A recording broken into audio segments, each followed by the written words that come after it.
అదే RTV app వార్తల్ని క్షణాల్లో చదివే అవకాశం ఉంటుంది. ఒక న్యూస్ పేపర్, ఒక టెలివిజన్ ఛానల్ మీ చేతుల్లో ఎప్పుడూ ఉంటాయి.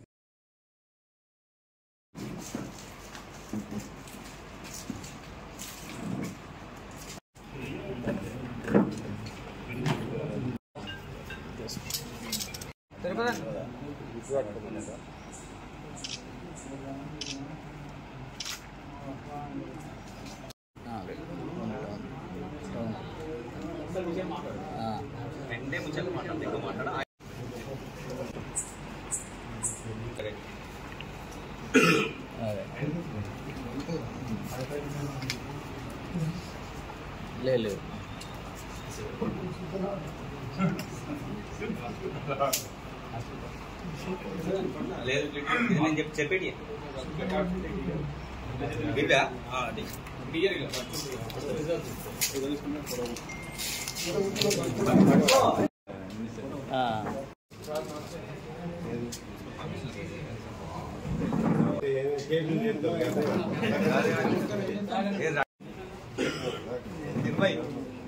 ఏదైతే బీఆర్ఎస్ గవర్నమెంట్ గౌరవ ముఖ్యమంత్రి అప్పుడు కేసీఆర్ గారు ఉన్నప్పటి పరిపాలనకి ఎన్నో అబద్ధాలు చెప్పి అధికారంలో వచ్చినటువంటి రేవంత్ రెడ్డి గారి పరిపాలనకి రాష్ట్ర స్థాయిలో, అలాగే మంచిర్యాల నియోజకవర్గానికి వస్తే ఇక్కడ ఉన్నటువంటి మాజీ శాసనసభ్యులు నడిపెల్లి దివాకర్ రావు గారు, అలాగే ప్రజెంట్ ఉన్నటువంటి ఎమ్మెల్యే గారు ప్రేమ్ సాగర్ రావు గారి పరిపాలనకి మనం చూస్తే ఏదైతే అభివృద్ధి విషయాలలో గత ప్రభుత్వంలో అయినటువంటి అభివృద్ధి ఏదైతే జరిగిందో మంచిర్యాల పట్టణంలో కొన్ని అభివృద్ధి కనబడతాయి కళ్ళకి, కొన్ని కనబడవు. ఈ కనబడేటి ఏవైతే ఉంటాయో గత ఎమ్మెల్యే గారు చేసినటువంటి పనులు అవి కూలగొట్టడమే లక్ష్యంగా ఈ కాంగ్రెస్ పార్టీ ఇక్కడ ఉన్న గారి ఎమ్మెల్యే గారి నాయకత్వంలో పెట్టుకున్నదని స్వయంగా ప్రజలు రోడెంబడి పోయి మాట్లాడుకున్నటువంటి సందర్భం మనం వింటున్నాం. అదే కాకుండా ఇలా సర్కిల్స్ ఆ రోజు మీరు మున్సిపాలిటీలో తీర్మానం చేసినప్పుడు సర్కిల్ అన్ని వెడల్పైన యాక్సిడెంట్లు అవుతున్నాయి అని ఒక గ్లోబల్ ప్రచారం.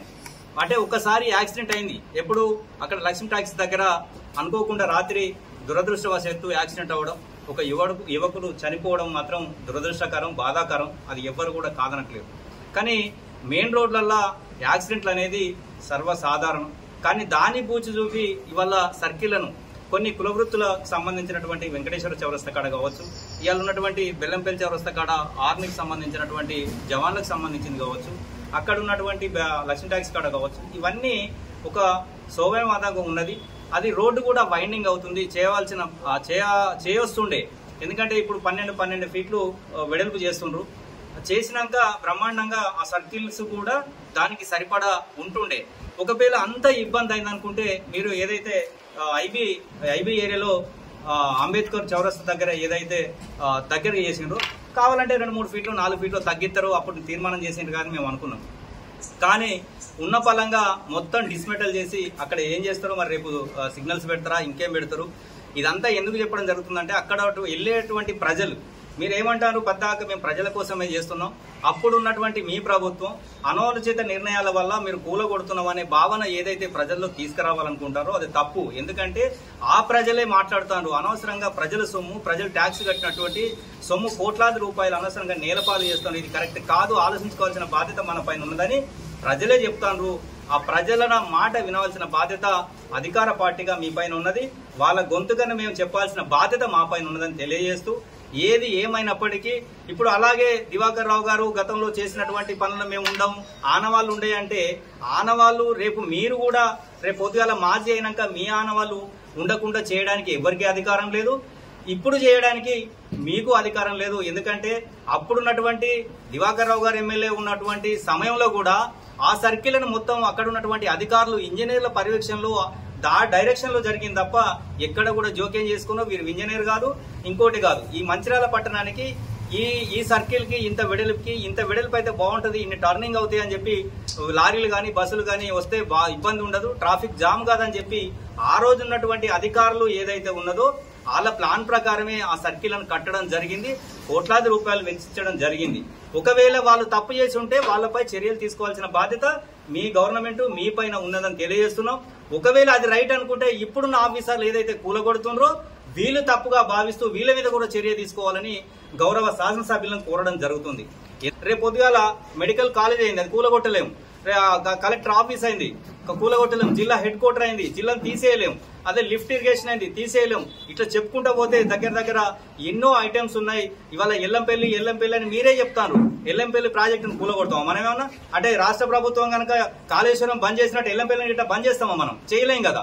ఎందుకంటే రాష్ట్ర ప్రభుత్వ పనితీరు అలాగనే ఉంది, ఇక్కడ ఉన్నటువంటి నాయకుల పనితీరు అలాగే ఉన్నది. దయచేసి ప్రజల పక్షాన మీరు మంచి చేయండి. మళ్ళొక మనసు గెలుచుకొని 4 సార్లు కాకపోతే ఇంకా ఎక్కువ సార్లు గెలవండి. మీరు ఎవరనేది కాదంటాను. ప్రజాస్వామ్యంలో మంచి చేస్తే గెలుపు ఎప్పుడు ఉంటది, మంచికే పట్టం కడతారు. దాన్ని దృష్టిలో పెట్టుకొని పనిచేయాల్సిన బాధ్యత మీ పైన ఉన్నది. ఒకవేళ ప్రజలకు వ్యతిరేకంగా పనిచేసినట్టయితే వాళ్ళు రేపు రాబోయే స్థానిక సంస్థల ఎన్నికల్లో కూడా బుద్ధి చెప్పే విధంగా ప్రజలు తీర్పిస్తారు. అది గమనించాలని కోరుకుంటూ మంచి నిర్ణయాలు తీసుకోండి. ఇంకా మంచి కార్యక్రమాలు చేసి ప్రజలకు ఏదైతే ఉపయోగపడుతుందో ఆ ఉపయోగ కార్యక్రమాలు చేయవలసిందిగా బీఆర్ఎస్ పట్టణ వెలుగు నుండి కోరడం జరుగుతుంది. మరిన్ని వీడియోస్ కోసం ఛానల్ ని సబ్స్క్రైబ్ చేయండి. లేటెస్ట్ అప్డేట్స్ కోసం వాట్సాప్ ఛానల్ ని ఫాలో చేయండి. అండ్ లింక్ డిస్క్రిప్షన్ లో ఉంది.